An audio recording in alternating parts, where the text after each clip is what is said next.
Hello. Okay, we should continue with our last panel or last part of our event of the symposium.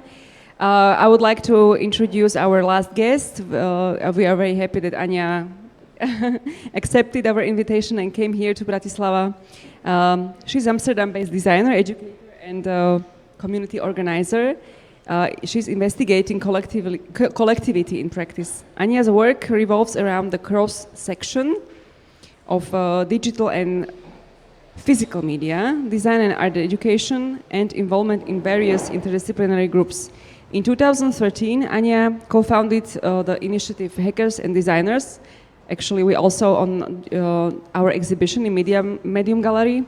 We are exhibiting one article with documentation about this project, so you can read about this project also on this exhibition. So she founded this initiative, which sought to break down barriers between the two fields by enforcing a common vocabulary through education, hacks, and collaboration. Anya is a PhD candidate in PhD Arts, a practice-led doctoral study at Academy of Creative and Performing Arts of Leiden University, and works as an embedded researcher at the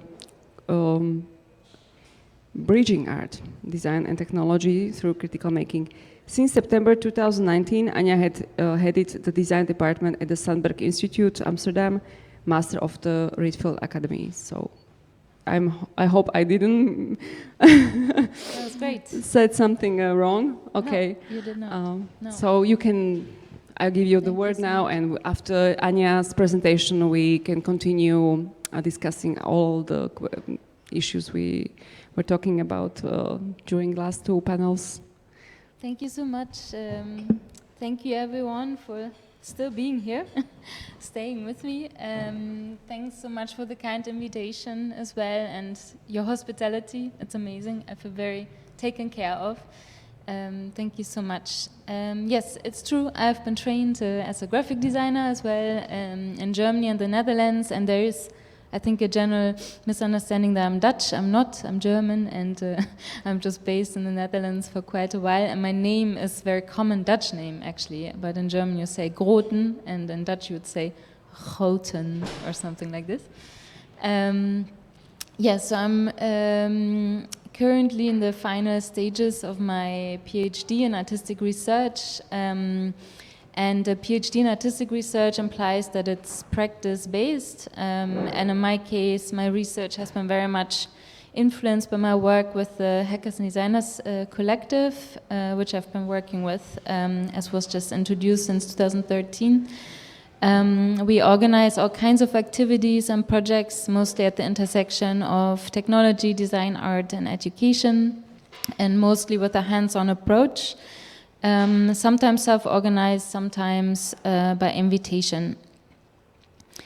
So my plan for this talk is to share some of my experiences with you of working with the Hackers and Designers collective,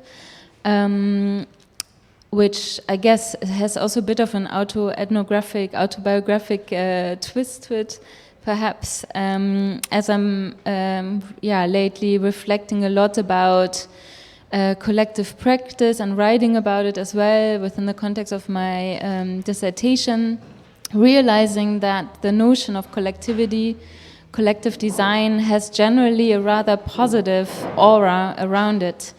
However, thank you. In my view, I think collective practice needs some or deserves some critical attention. These kind of categories of design have been popping up today a couple of times. So the more contemporary design theories have in fact paid attention to modes of designing together. There's participatory design, cooperative design, and co-creation, for instance, which have been discussed at length. The participatory design approach brought into focus how collaborative design processes can be initiated across different organizational hierarchies and diverging skills. So participatory design also introduced social question into the design process. Yet there are design theorists who have critiqued participatory design for being overly concerned with achieving consensus. In the critique, they build upon the work of philosophers, political philosophers such as Chantal Mouffe and Jacques Rancière, and advocate for design approaches that sustain space for differences, a design approach for a pluralistic society. Their propositions are adversarial, dissenting, and contestational design, paying attention to the politics inherent in a design process. They emphasize the importance of sustaining possibilities for friction or conflict to arise or to become even the aim of a design process. Such an approach challenges the assumption that positions, identities, and preferences are stable in a sense, that they can be anticipated and well defined. There are also design philosophies such as ontological design or xenodesign, which propose to move the human, the designer, away from the center of attention, to be able to address the complexity of designed worlds, and designs partaking in social, economic, and ecological issues.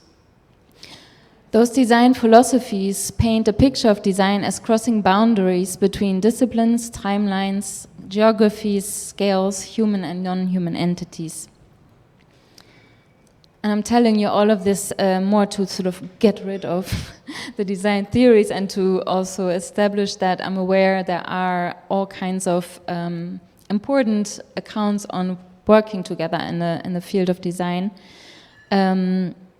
Yet, although these theories have contributed to a greater self-reflexivity in design, perspectives and articulations, they are also, in my view, still too attached to the idea of a purposeful relationship between design and collectivity.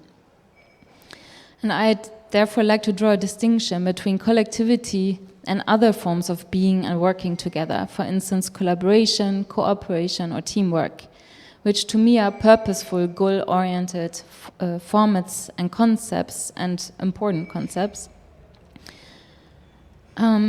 So this is not going to be a portfolio talk about the collective practice of hackers and designers. Instead, I will share what I came to refer to as case stories, personal anecdotes of evolving technosocial affinities, site-specific conduct, contingent materializations of everyday collective practice. By means of these case stories, I intend to draw some self-critical points to question possibilities and limitations of collective practice from within. And this is the structure of my presentation. So to set the scenes, I will talk a bit about how collective practice evolves, about collective beginnings, a very subjective account of collective beginnings. The ways affinities and affiliations are renegotiated through imagining and putting into practice collective practice. And then I will talk a bit about the double bind of workshops, and we'll talk about the prominence of the workshop as an ambiguous format for working together temporarily, and its role within the Hackers and Designers Collective and beyond. And then I will continue to talk about tools and platforms that we built within Hackers and Designers, and there's also an example of that in the exhibition. And then I will talk about the role and functioning of technical objects in shaping and reshaping a collective. And then I will finish by sharing some, or distilling some points that I call subtle tactics for continuity. Okay. So my affinity for collective practice has evolved along with my practice as a designer, educator, and organizer. It has shaped particular affiliations and commitments, as well as a design approach and aesthetics. For instance, I've been interested in evolving others in the design process, other people, other tools, other conditions, other materials, not as a method or a goal in itself. More so, designing with others can be an excuse to imagine being and doing things together differently from how it might be required. I remember sitting in the Mauerpark in Berlin with friends in the summer of 2007. We were all students in design and talked about starting something together, a collective. We wanted to self-initiate projects rather than design products, projects that mattered, with people we cared about. After our meeting, we created email addresses, a first step towards our collective endeavor. Each of our emails would start with the word "Sag mal." Sag mal is an expression used in German vernacular language. You use it before actually saying what you want to say. Adding this prompt to our email addresses allowed us to sustain our individual web domains while being able to share the pun at the beginning, a loose commitment towards our imagined collective future. We never started the collective, yet I still use the email address sagmal@anjagroten.com every day, a remnant of that short energizing moment in the park, of imagining a future practice together. In my experience, collectives are often not plannable in that way. Yet the prompt, "Let's start a collective," may set into motion a process of imagining other affiliations, other than those commonly known and accepted within the field of design. Collective imaginaries seem to fill gaps temporarily and accommodate moments of orientation and crisis. In our case, the moment between study and our future professional lives. In such moments, the meaning of collective practice is shaped and carried by a shared excitement or lack thereof. Contingency and imagination seem significant to the manner in which collectives are actualized. To take Hackers and Designers as an example, the formation of Hackers and Designers was not decided upon, planned in a causal manner. Yet, there are conditions in place that allow for Hackers and Designers to evolve.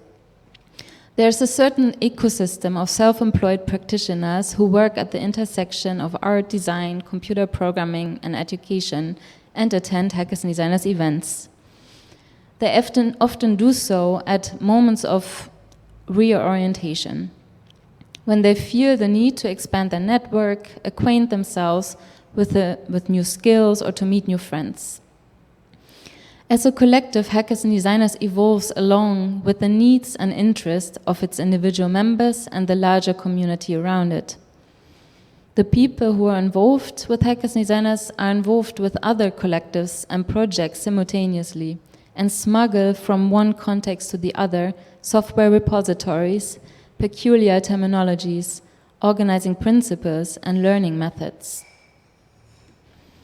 It is therefore rather difficult to determine or define collectives in terms of absolute beginnings or endings. Yet, there are moments of shared memories that seem to create a stable picture of the collective. For example, a commonly told story of the beginning of the Hackers and Designers collective, the moment when we organized our first workshop-based event in 2013 under the title Hackers and Designers. The constellation of people involved with Hackers and Designers at the time has changed significantly since this first event. The organizing group grew from 3 to 9 members, and not everyone who was involved in 2013 still participates. While I'd say collective begins anew with every new person who gets involved, such narratives of collective beginnings are reproduced over and over again until they solidify and are accepted. A collective beginning may be determined only in retrospect, and I think we've heard Lucia also reflect in this way on Ribble today.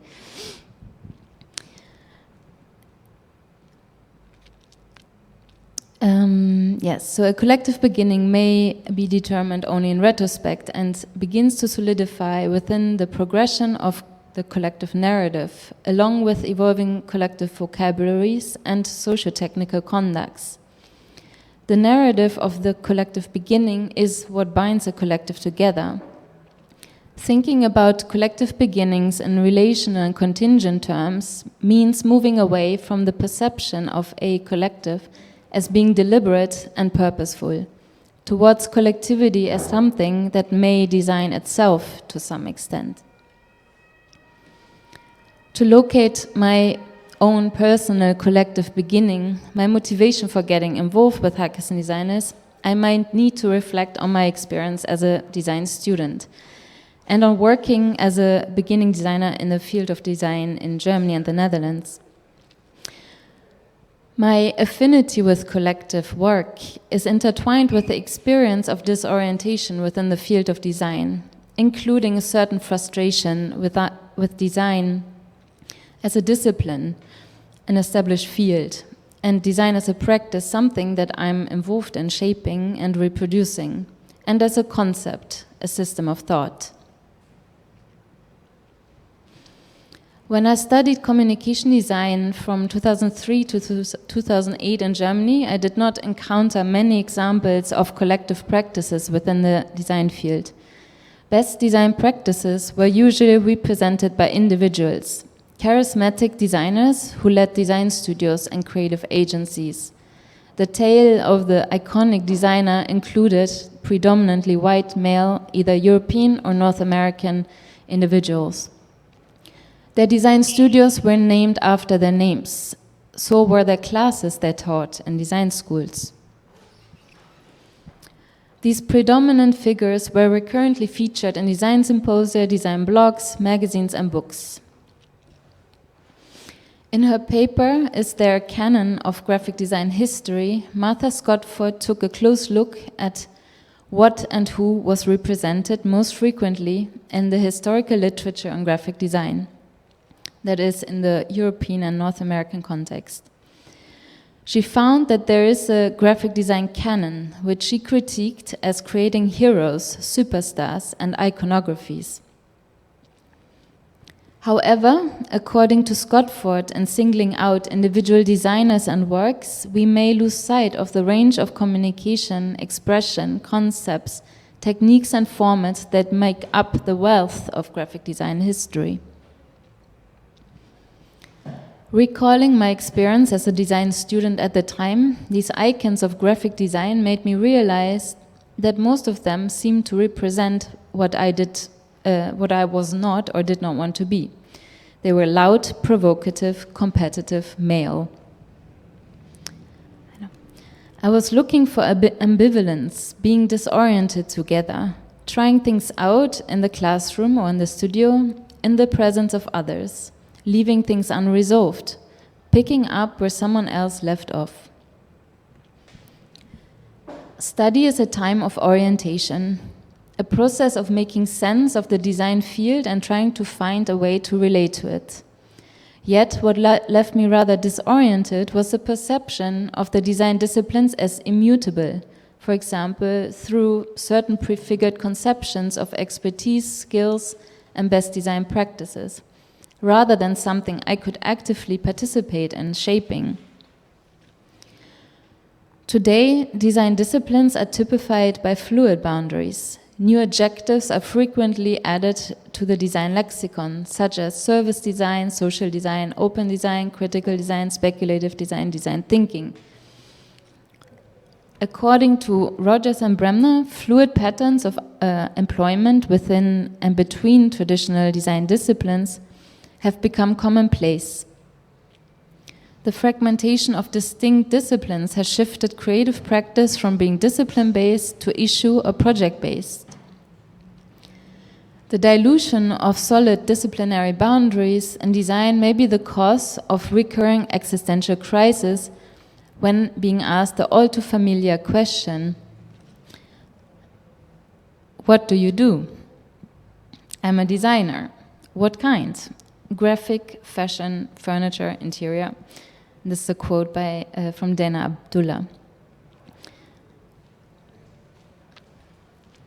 Designer and researcher Dana Abdullah calls for an erosion of borders between different specialization within design altogether, rather than expanding design into other fields and developing yet another form of disciplinarity. Instead, Abdullah proposes design should move towards more collective approaches. And in my reading, Abdullah's appeal to collective approaches conveys a belief in collectivity's ability to renegotiate boundaries between affiliation, expertise, and dominating knowledge systems.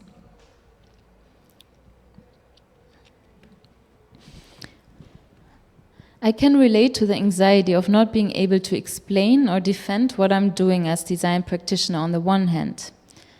On the other hand, I resist fitting into pre-established disciplinary categories. And it is perhaps precisely that unfulfilled desire for other forms of affiliation that binds me to the collectives I'm involved in. However, I have also come to understand that collectives do not function as antidotes to disciplinarity or individualized design approaches, but are implied in the issues at stake. The people I'm working with in different collective constellations are usually freelancers, working in and in between many fields and institutions, and not entirely recognized by any. Collective practices and those who they bring together negotiate many different, at times precarious realities at the same time, which also determines what can and cannot be done and how much one can rely on them. The desire for belonging is perpetuated every time I use the word we when I refer to hackers and designers. Yet, it is perhaps impossible to belong to a collective in the possessive or stable sense of the term belonging. Collectives do not fix or replace established domains, disciplines, or institutions. Collectives are unreliable and difficult to discipline. They are not a recipe, not an entity, not a site. Yet they may involve all of these things. Collectivity may be conceptualized in moments of disorientation, yet the call for a collective approach disregards that collectivity may also be a repercussion and perpetuating unstable conditions.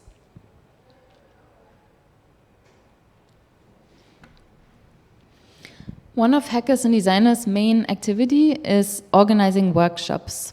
And those workshops bring together people to escape daily obligations. We experiment with other formats, other tools, other methods. There are different perspectives and understandings of workshop, including workshop as a site for specialized material production. Think of the wood workshop, the welding, glass, ceramics workshop. And there's the workshop as an ambiguous format for assembling groups of people to learn together. I'd say hackers and designers workshops sit in between the two meanings. In its ambiguity, the term workshop blends effectively into the trajectories of contemporary flexible workers who, according to sociologist Richard Sennett, do not build careers in a cumulative fashion anymore. Rather, workers today are asked to behave nimbly, to be open to change on short notice, to take risks continually, to become ever less dependent on regulations and formal procedures. According to Sennett, the emphasis on flexibility within conceptualization of work changed the very meaning of work and the words we use for it.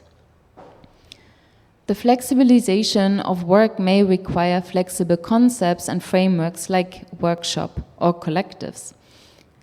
Such terms have also become part of the common vocabulary used by creative workers, freelance artists, designers, and programmers.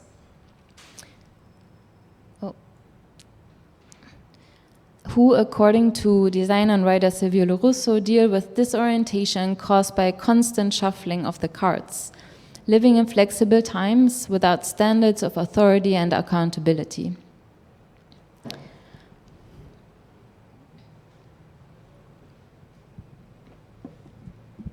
My relationship to workshops is conflicted.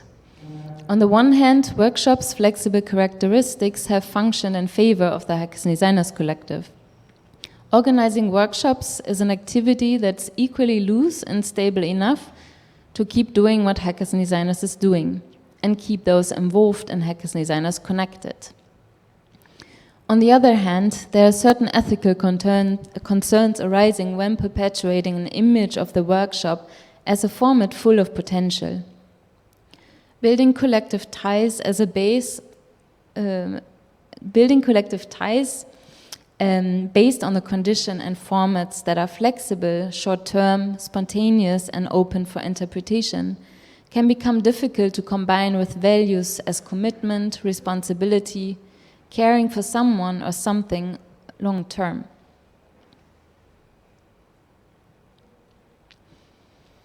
Most people I graduated with ended up working on their own. Some say self-employed, independent, without a boss. Some say freelancers or precarious creative workers. What we have in common is that there is seemingly no pre-given structure or system to rely on in our working environments. My personal motivation for involving myself with hackers and designers stemmed from a desire to connect and exchange, to continue to learn after my studies, organize and make things together. All virtues that were not pre-given in the reality of working as a self-employed designer. Facilitating a workshop at Hackers and Designers requires taking into consideration different levels of expertise, experience, and interests. When facilitating a workshop that involves basic programming languages, for instance, it cannot be assumed that participants are acquainted with them. Workshops are not primarily instructive or explanatory, but prioritize learning by doing and learning together about each other's practices and approaches in a non-hierarchical manner.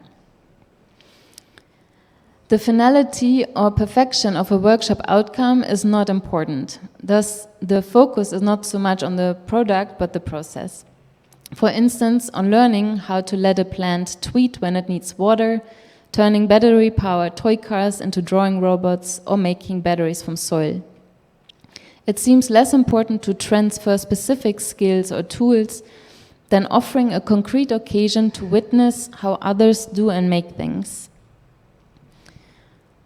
I came to understand these short workshops as occasions for trying and testing articulations across diverging practices and experiences.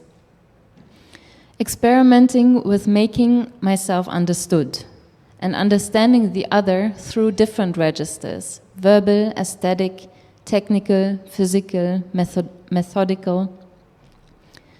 Workshop organizers, facilitators, participants, as well as the environments and tools shape and reshape the dynamic present. Producing a concrete result, for example, a functioning prototype, may not be the goal.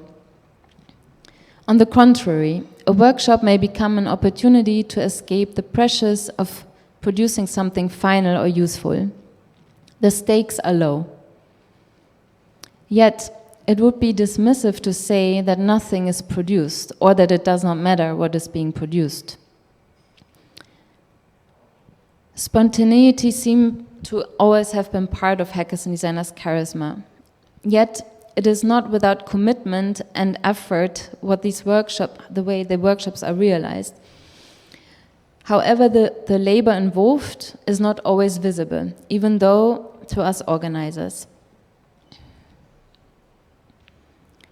By establishing an informal context, often outside of working hours, in which final products or expert knowledge does not matter, the notion of nothing really is at stake becomes accepted and appreciated. Hackers and Designers workshops became known as easygoing, easy to join, and easy to organize. And as such, not mattering started to matter. By organizing enjoyable workshop activities, usually in the weekends, the evenings, or summertime, thus outside of working hours, the workshop is placed outside of the scope of work. This workshop-based collective practice blurs the line between work and leisure, friendships and work relations. Hackers and Designers workshops create exceptional learning environments as they break with disciplinary routines, habitual ways of doing and making, emphasizing instead collective hands-on experimentation. At the same time, the repeated organization of workshops and the particular conditions in which they are organized also became a kind of collective practice or routine. Such workshop-based events also reflect and perpetuate a certain culture of flexible work and contribute to a perception of workshop organization being effortless. Through the recurrence of the workshop format within Hackers and Desiners, it could be argued that Hackers and Desiners contributes to and feeds off the growing popularity of workshops. Hackers and Desiners workshops may be implicated in knowledge economies and the commodification of learning that promote the ease with which workshops as temporary learning environments can be applied to supposedly any context, commercial, activist, academic. The workshop market promises collective experiences as opportunities for self-improvement and a return of investment. The free spirit of experimentation is easily replaced by coercive forces of a neoliberal workshop market, the fear of missing out on latest workshop trends, and the pressure to constantly engage in processes of self-improvement. Despite the double bind of workshops, or perhaps because of its double bind, I do not want to abandon it as a format for contemporary collective practices. My proposition, however, is to work against this ambiguity, of which I want to share an attempt. Since 2015, we organized the Hackers and Desiners Summer Academy, a yearly 2-week workshop program, usually taking place in Amsterdam. Every edition is organized in a slightly different manner. In 2018, for the 4th edition, we, for the first time, did not differentiate workshop participants from workshop facilitators in our open call. People would all apply by submitting a workshop proposition. Thus, they would commit to facilitating a workshop and participating in the full duration of the Summer Academy. No prior experience in teaching or facilitating workshops was required. As part of the preparation, we introduced a peer review process during which workshop proposals would be reviewed by everyone who had submitted a workshop. That way, we involved workshop facilitators in the process and created connections between people before the actual Summer Academy took place. However, it seemed that the lack of specificity as to what exactly characterizes the workshop as a format made it hard to describe, defend, or critique the proposals in a peer review process. The submitted workshop descriptions remained rather brief. They either reflected on the subject of the workshop or on the technicalities, but rarely did they address both. The proposals did not incorporate descriptions of how a workshop would play out in space, for instance, how it would consider different skills or needs. And this observation led me to submit a workshop myself on how to give a workshop. So this kind of meta workshop on how to give a workshop took place at the beginning of the Summer Academy and would focus on the format of the workshop itself.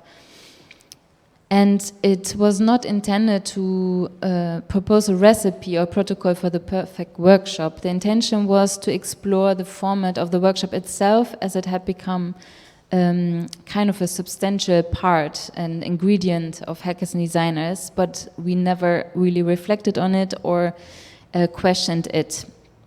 So we felt the need to articulate really what is it that we enjoy about workshops. We wanted to pay attention to the ways in which the workshop format itself can be conceptualized and designed, including on unforeseeable aspects. And prompts included, for instance, the automatic workshop, writing of a workshop script that could be executed without a central facilitator in the room, or reworking and reimagining workshop props. And there was also a prompt on creating a map as well as a time lapse of how workshops would play out in relation to the specific conditions of the summer academy. It was useful to share the various workshop experiences and expectations that participants brought in, and to be able to articulate collective desires, but also insecurities that were specific to that particular temporary collective. It was a first step in making intentions explicit and in creating a workshop atmosphere before and along with embarking on the workshop program together. In my view, the potential of the workshop lies in it being a dynamic, non-conclusive environment, which makes it difficult as a format, impossible to fully control or reproduce as a model. Another important question that relates to how to self-organize temporary collective learning environments is how to do that with a commitment to long-term.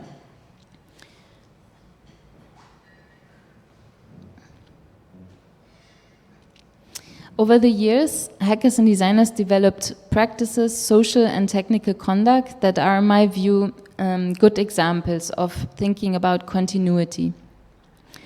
For instance, the practice of documentation and publishing intertwined with workshop activities that work against fragmentation of our activities and our daily work lives. There's also, for instance, Hackers and Designers Code of Conduct, a living document that is revisited and re-articulated according to the different environments. And there's a whole technical infrastructure that evolves with Hackers and Designers workshop-based practice. Servers, wikis, etherpads, self-hosted emails that require commitment, care, attention, and that take shape through the various sporadic encounters as well. The workshops Hackers and Designers organizers seem instantaneous, but there are aspects of continuity and long-term commitment that evolve alongside. Workshop rhetoric such as rapid, sprint, agile, hackathons insinuate and reproduce a general perception of the workshop as highly productive in the neoliberal sense. By resisting one definition of workshop, for instance, by including participants, organizers, and facilitators, in questioning and redefining the particular conditions of workshops, every time there's a new occasion, the workshop as such becomes less agile, less adaptable to all and any contexts. I found that Hackers and Designers workshops create specific conditions for questioning dependencies between people and their digital tools. That is, through their characteristics as temporary and to some extent uncommitted collective environments.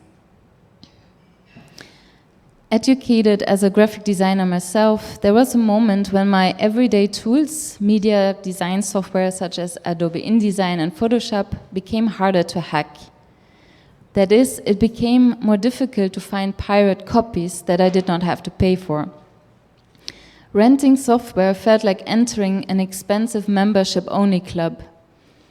At the same time, it became increasingly difficult to imagine other tool ecosystems.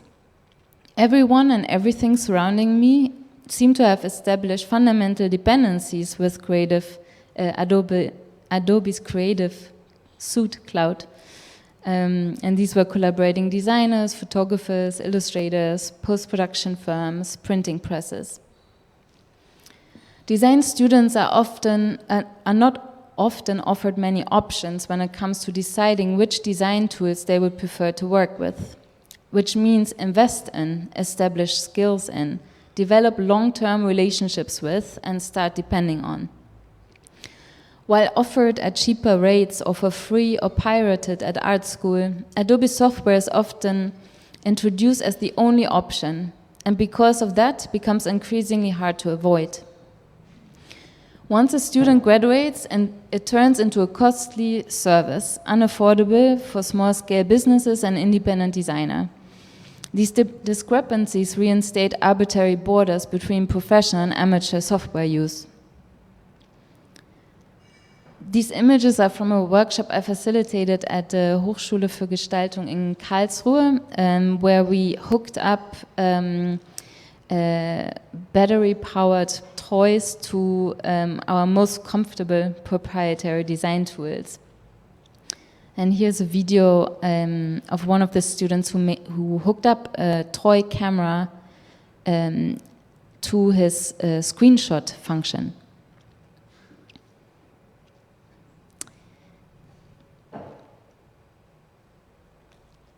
Yes.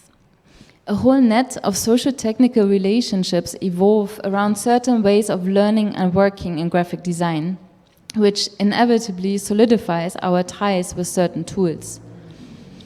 Hackers and designers tend towards free and open source tools. Because of the accessibility of source code, there's a possibility for using, copying, studying, and changing, thus learning from and with technical objects. According to the Free Software Foundation, free is defined as liberty, as free from restriction, not as free of charge.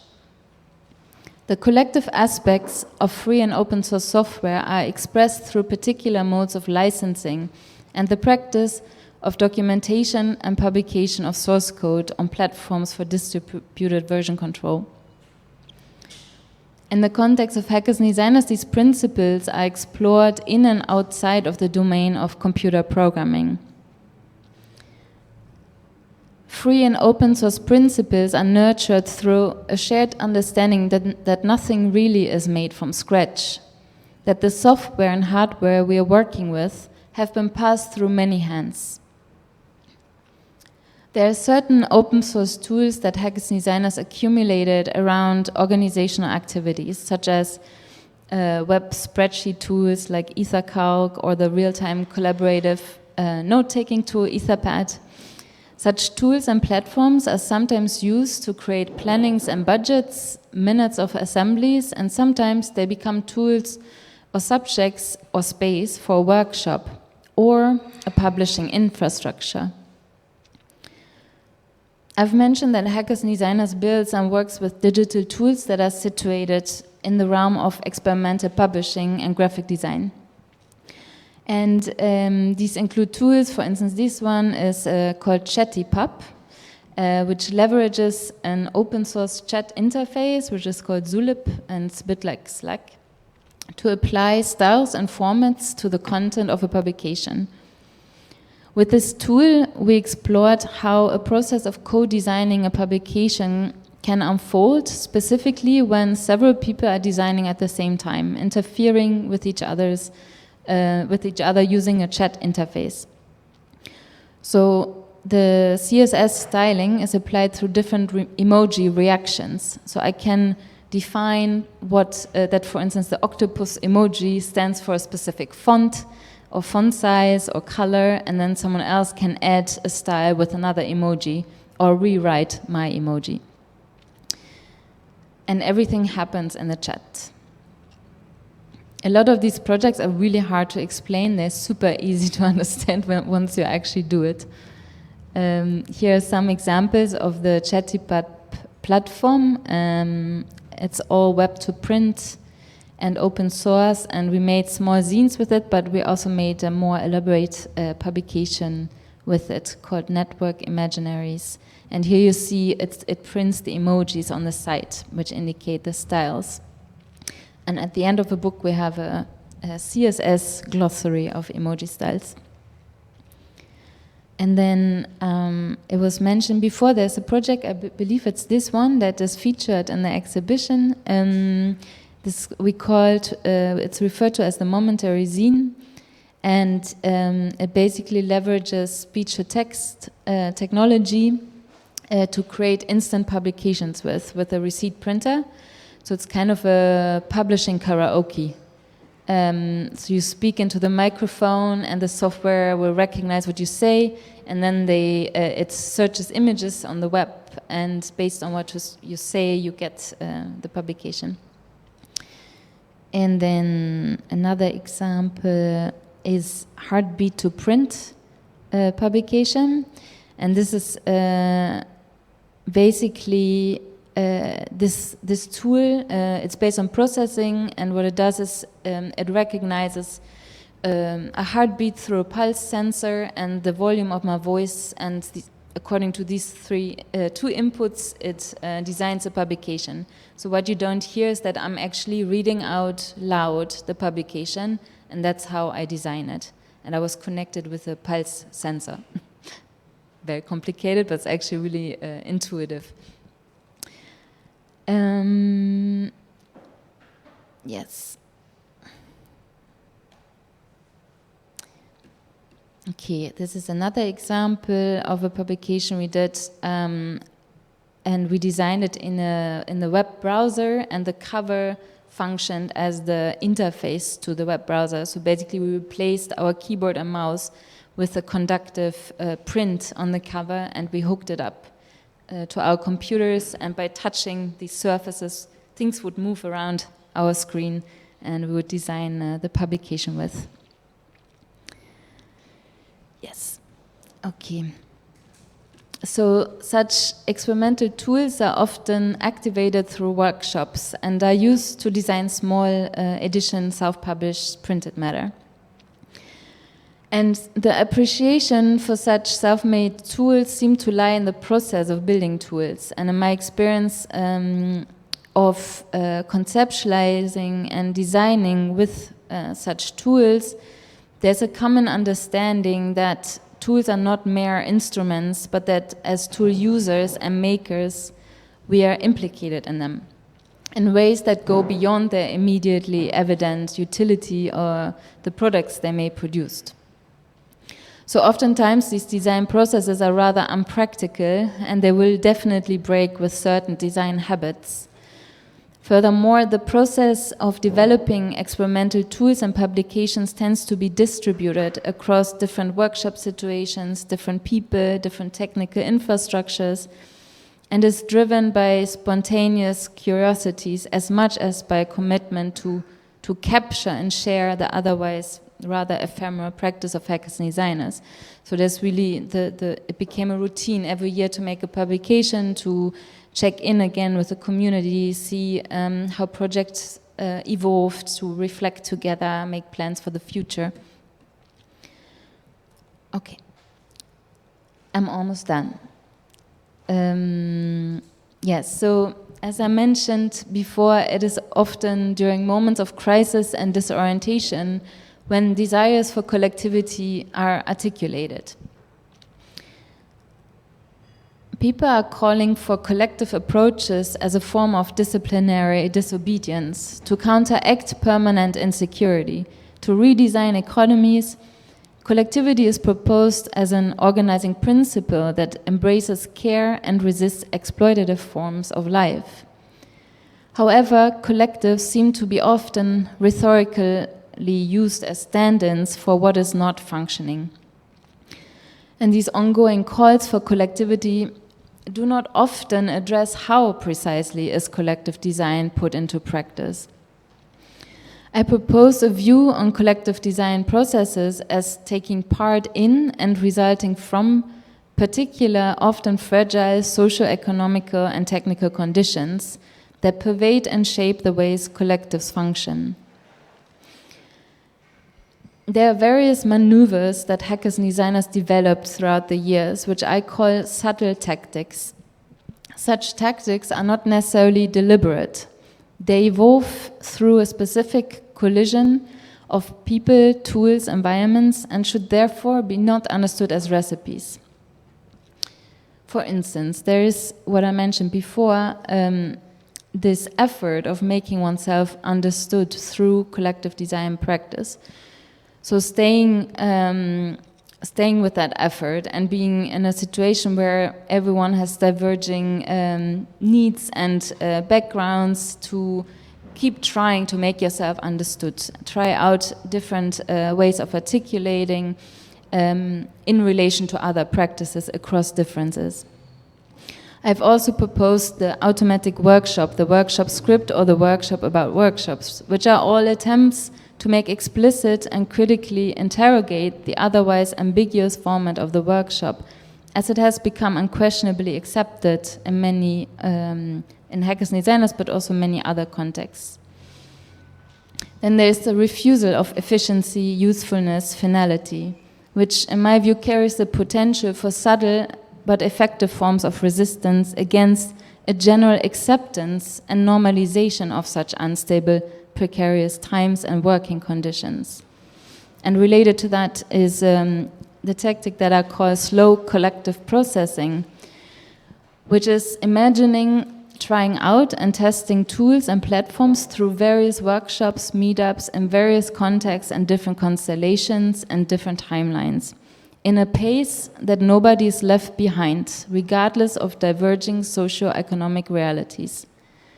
Slow collective processing requires other ways of working together that resist linearity and progress-oriented understanding of a design process. The inefficiency of such a process can be generative in a sense that it emphasizes other than utilitarian relationships to tools, as well as various context-specific criteria and articulations for usefulness and usability of such tools. Then there is the tactic of designing with others, which means to be involved in the design processes that are distributed over various people, objects, diverging timelines and conditions. Designing with collectivity is not about designing better. It is an anti-solutionist, imaginative, as well as concrete material process of being and doing things together differently. Then these technical objects that are conceptualized and materialized in and through collective practice are not alternatives for seamless proprietary tools or easy-to-use commercial platforms. They are also not merely speculative or illustrative. They matter in concrete material ways. Janky platforms and inefficient tools, as they are imagined and materialized in and through collective practice, are somewhat unreliable, unresolved, and may create discomfort. As such, they are remarkable, as they sustain a collective awareness of platforms and tools as potentially problematic. They don't enter into an automatism, as they constantly remind you and cause trouble. Those who are imagining, building, and using such tools and platforms develop a critical consciousness together of technology's potential failures, and together learn how to lean into and negotiate their frictions. Such tools are an inherent part of a collective fabric, and as such are neither utilitarian or solution-driven nor antagonizing. And then there's the last point, which I didn't pay so much attention to, which is collective vocabularies. And this is about giving specific context-sensitive definitions to terms, ambiguous terms, such as the workshop, for instance, or make up your own terms. And one last example I'm going to show is a book that we worked on with hackers and designers and contributed to by making the design, but also with two terms. It's a lexicon for collective practice, and these are all definitions of terms by practitioners that work collectively, but they fall in between the cracks of legitimate disciplinary boundaries. And we recently launched this, so I'm going to just leave it here, I think. Thank you so much for bearing with me. Thank you, Anya.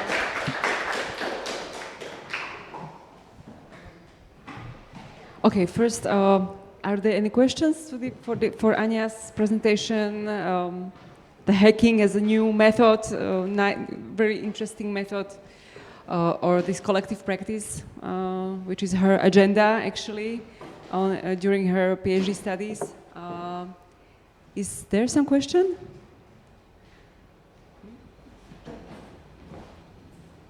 I guess we can actually hear each other. I would like to... Okay. So I would like to know what gives your workshop a structure. I guess it has a structure, but I guess it's pretty experimental. And how do you maintain it? Like time structure or some stages structure or structure the general? Because it seems to be, there are no classical ways or classical goals like in typical workshops. So I would like to know how to dynamize it or lead it in some time frame. Yeah, thanks for the question.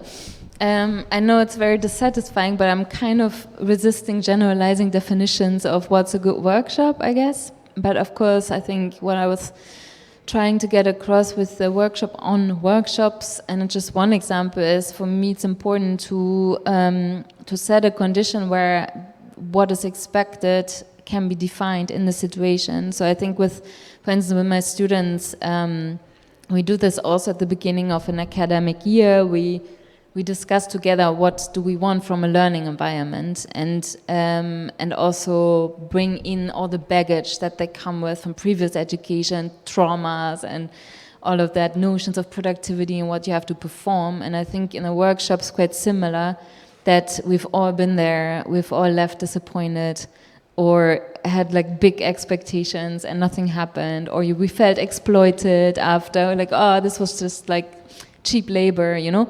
So I think this is really important, to have a space to discuss and set the conditions that the very particular collective requires or expects.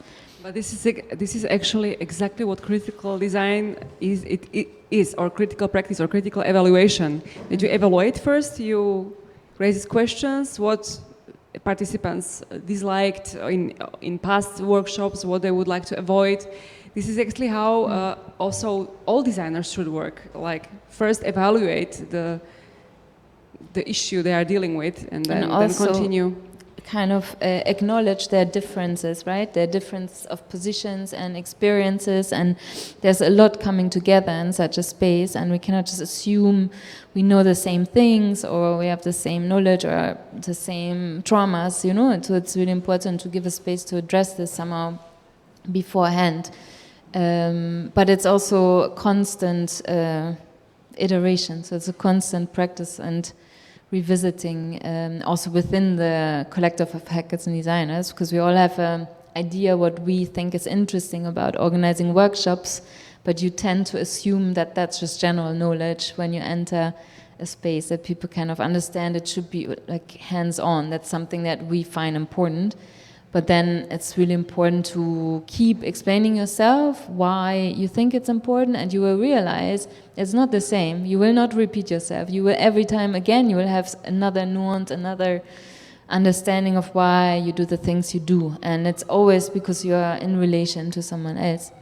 And I think maybe one thing that made me critical towards the workshop as a format also is like how I see it being used within institutional contexts. For instance, the education institution I work at, there's in recent years a manifold of workshop activities and student-driven projects, which is really great. They're really supported to bring in their own agency, organize their own study environment to some regard, but it starts happening that the institution relies on it. And then all of a sudden you get this kind of fragmentation of the curriculum, and what I find actually most problematic is that structural issues are trying to be addressed through workshops. So you have all these like external experts come in, which are usually actually just also freelance artists, and they teach courses on white privilege, on nonviolent communication, and all of these things that you want. Yes, you want those things to be addressed within an institution that's still super white and privileged, but not through a workshop. These are really like structural issues, and they need to be taken seriously in the long term. So that's why I think this, like, it's important to keep articulating what do we sort of expect from it, and if it's a problem-solving approach to a workshop, and it probably can work, it's important to ensure there is someone there that makes sure that, you know, it continues and is addressed in the long term as well. So, but this is often not the case. But how does it practically work? Like, you organize workshops using this collective practice method. What is the output? The final output is one like art piece or one design that Never, no. it's not. So you collectively like develop something, but there are smaller teams inside this collective. On this workshop, we and work. so you are working on more outputs. Smaller teams. Yeah, no, but I mean, I'm lying. There are also outputs sometimes. I want to be like, I'm careful saying that we, for instance, we sometimes work together with groups and develop technical projects like platforms. Now we're working with a group of designers who work with field research, and we develop a platform with them for publishing in progress work. So we do these things as well with hackers and designers, and the workshop is kind of part of a process, but I'm always a bit careful saying that we're not a design studio in that sense. So it's like we sometimes happen to get involved in these projects, but it's super important to set the expectations, because we are not educated computer programmers, or so the things we make, they are never reliable. So we have to and there is a value to that, but there has to be mutual understanding. But to answer your question, I think we are very privileged in being able to apply for fundings in the Netherlands. It's also something to be explicit about. That also with, for instance, I was talking with Noortje about it. There is a kind of stable kind of cultural funding structure, and it's possible to sustain these kind of experimental practices through that. So it's not, we don't do this voluntarily. We pay ourselves a bit for it, and others as well. And do you see the future in this collective practice in schools in Netherlands? Like, would you, because this is your like field of study, you are researching this kind of practice, and you think it's a good way how to create critical design that would have an impact, right? This is also one of the goals, to create outputs or designs during this collective practice that should have some kind of impact or talk or reflect something. Is this what you would like to, how you would like to see the future education? I'm not sure, but like terms like impact and outcome, and because it's also, for me, it's a practice that evolves from brokenness as well. You know, it's like it's also a mode of survival, and to still find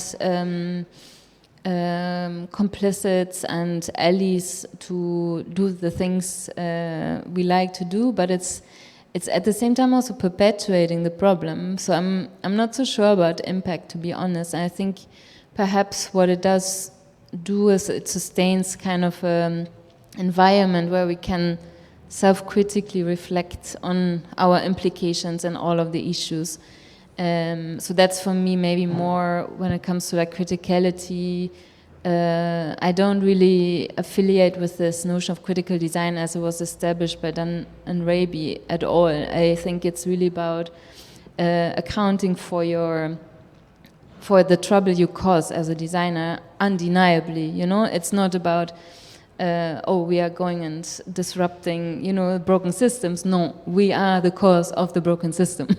And so I think it's more finding ways to try a bit better, you know, to try always to do a bit better. I think that's what for me collective practice is. And when it comes to my students, I used to be like, yes, go and work collectively and organize your own things. But then I also started realizing asking them to do that is quite a lot to ask, actually, within quite a shaky, condition. And I think at least the institute where I work at, there's definitely a notion of students should self-organize.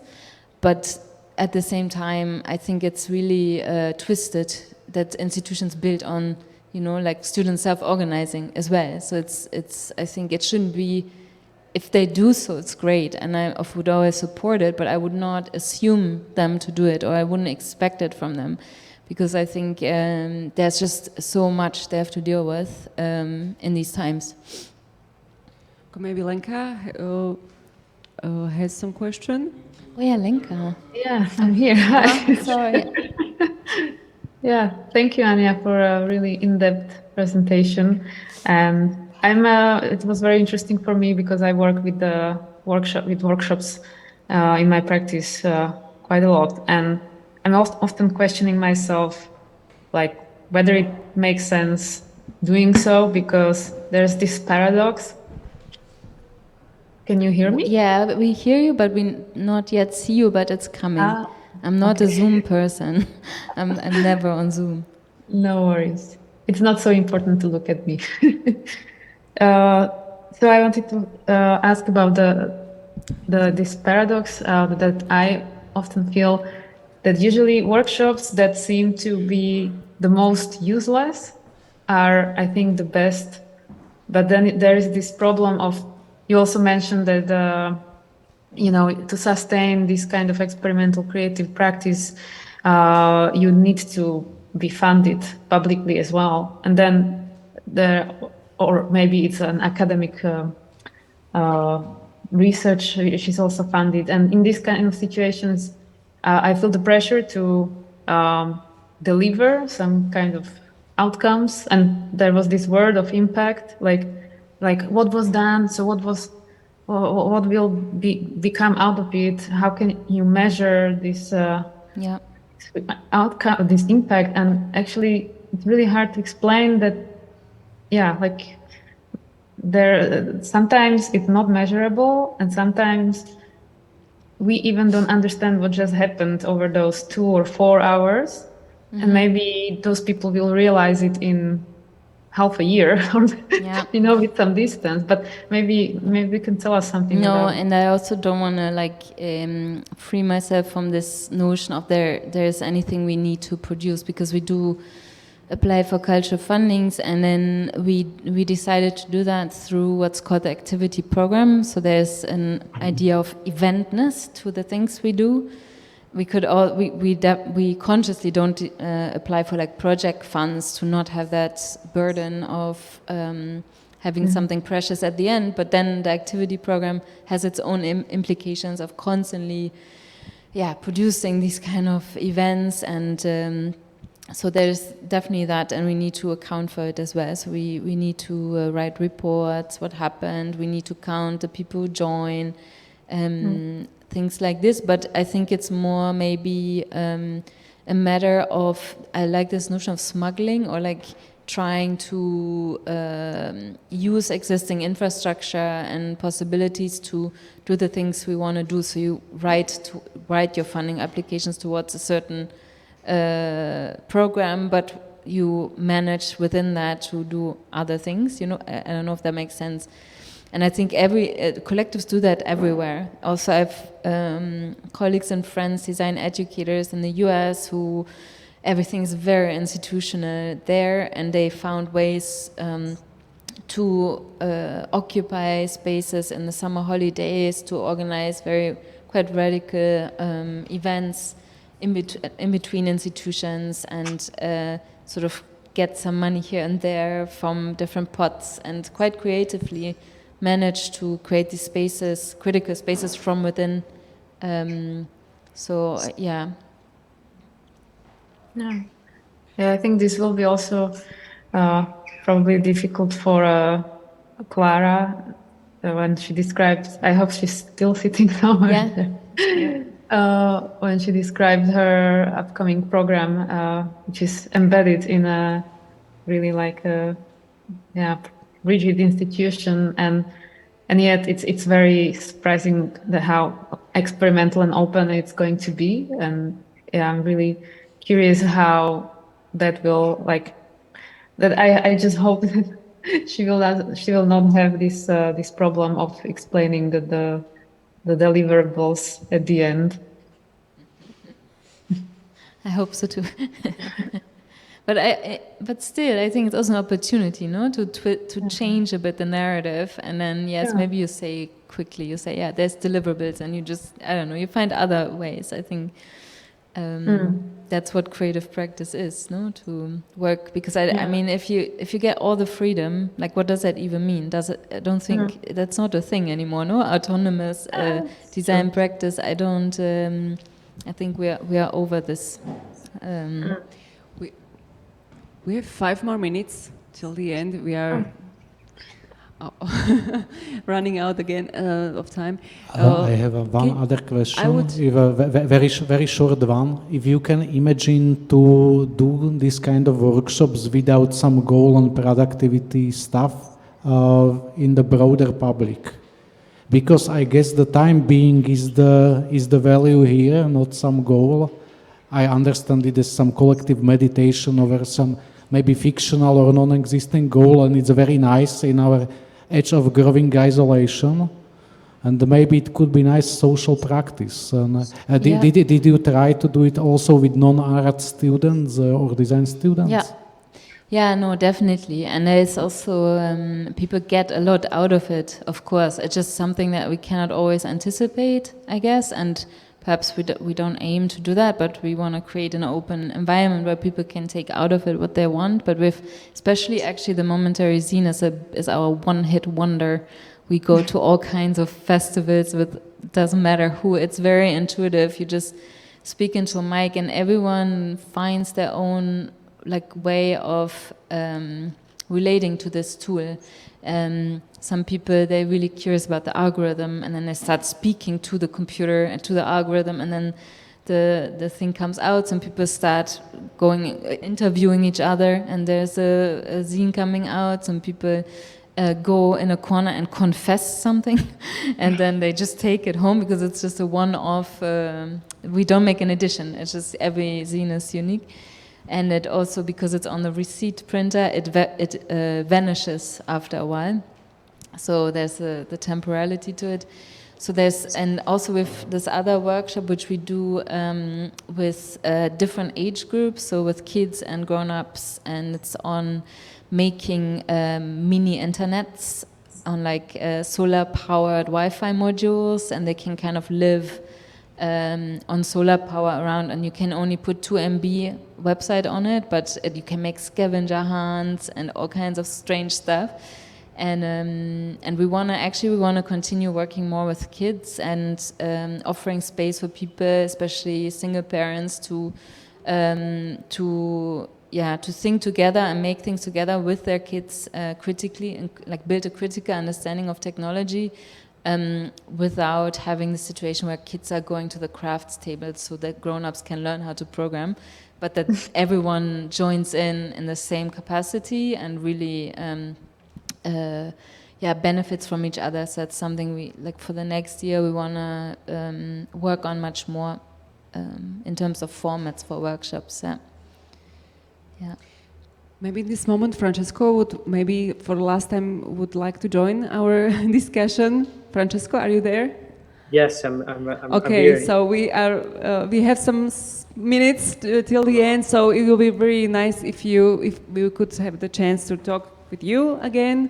Yes. Is there something you would add or ask anyone from the host or yeah? No, it's always a pleasure to listen to Anya, and she knows I admire the work she has done with actors and designers, and it's a pity I cannot be there because our last dinner was already 3 years ago, and it has been too long. But I think that our work, as any work that struggles with critical practice, is always bound to face difficulties, and I'm sure that this, as we've seen, is no exception. It's always a struggle, and there is always tension in what we're trying to push, and I see the work that she's been doing with actors and designers as complementary of many other practices. And for example, the work that we're doing now at CAU, at the Center for Other Worlds, we're trying to detect design. So in the sense that we're trying, for example, to bring solar cookers to encourage students to cook together instead of using microwaves. So they need to adapt to the sun, so that they all 5 of them bring the food on the day before. They plan amongst them, and they know that at 11 a.m. they need to point the solar cooker to this specific position, and at noon it will start cooking. and because the sun will rotate at the 1:30 p.m., it will still be warm because of the reflection of the mirrors. So this kind of practices of collectivity are fundamental, and I think this traveling between old technology that sometimes is more progressive than the new technology that we're constantly being sold as being the future is very important for our survival. At the same time, we always, I think, encounter the difficulty of dealing with the conditional methods, and the conditional design has been very popular. Surely at the beginning of the last decade, this idea that we can define a rule and then it's justified why it looks like that. But of course, that is a political decision, and I think we won't have time to discuss here today. But for example, if the cover is designed by the movement of the mouse or of the cursor, we could say that it leaves a trace of the movement that was done, but of course it also leaves a symbol and a gesture that might need to be justified inside or not.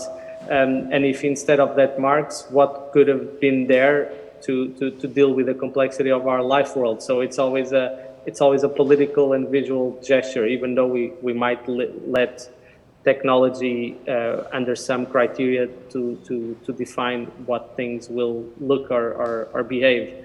I think finally I would say that the collective design is inherent to anyone who's interested to do critical practice, and we don't do anything alone. And if we want to be critical, if we're doing it alone, we're doing it wrong. And I think Anya's work is an example of that, and many of others that we've listened here today. It's a matter of solidarity, and I think that a great part of this symposium and what Lenka and everyone organizing is doing here today is an exercise of the struggle for collectivity. So thanks for putting it together. Thank you, Francesco. I'm so sorry we have to finish this session and the whole symposium. We are 15 minutes after the deadline, or even more. But I would like to thank you, all of you, for your participation, that you came personally to Bratislava. Francesco, that you joined us online. Lenka, thank you also for co-moderating this event.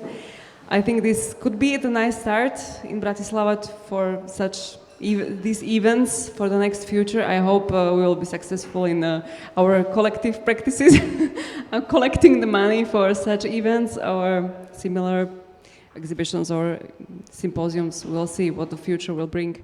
So thank you again. Thank you for the audience, for your questions, and that you came and that you found time for our speeches and our thoughts. And I hope we'll meet soon again in any way, or online or offline. Thank you, and thank you for A4 for giving us the space for this event. And I would like to invite you again for the exhibition that is in Galleria Medium. It's until the 16th of September. We are closing 16th of September, this exhibition. So it will be opened until 10 o'clock. So those who didn't see that, it's still available. Okay, thank you again, and have a nice evening. See you, bye. Bye-bye. Thank you very much to everyone.